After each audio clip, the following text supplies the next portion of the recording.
تماشاوان هێژا ئەم هەموو خەڵکی ڕۆژاوای کوردستانê li dibistanan fêrî zimanê erebî bûn.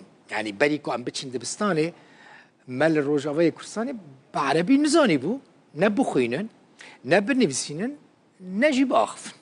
Yani di malên xwe de jî heta niha xelkê me li Rojavayê Kurdistanê hemû bi Kurdî diaxivin. Heta niha jî meselen erebiya me gelekan yani sedî nod ji were bêjim zêde ne baş e. Yani nivîsandin baş be jî lê axiftin ne baş e. Dema ku tu devî xwe vekî yekser dizanî ku tu Kurdî. Li mal em bi Kurdî diaxivin.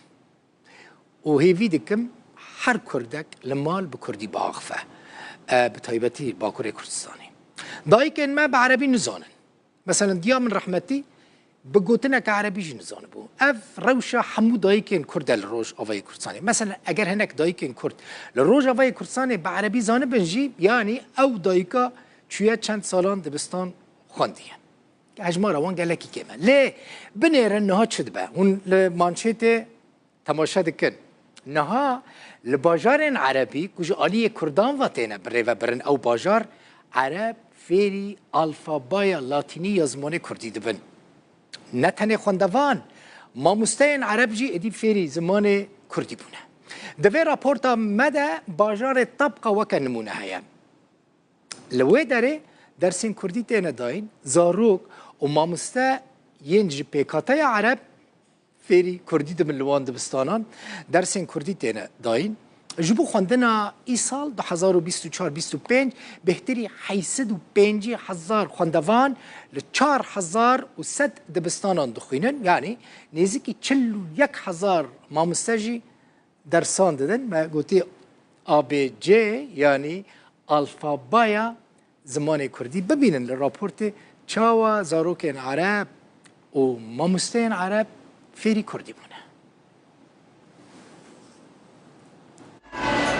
Li bajarê Tabqayê Rojavayê Reqayê li dibistanên rêveberiya Xweser xwendekarên ereb fêrî zimanê Kurdî dibin. Zimanê Kurdî maddeyeke serekî ye di sîstema xwendinê ya rêveberiya Xweser de. البدء بالعام الدراسي ل 2024 یکی ایلونه دست به سال خواندن 2024-2025 هات کردن. پروسه خواندن به جوش و کلجان بریوت شو. جبر همو آماده‌کاری جبو خواندکاران هاتبون کردن. در هفته یکم ده پرتوکن خواندن لخواندکاران پولا یکم حتی پولا 12 هاتن بلاف کردن.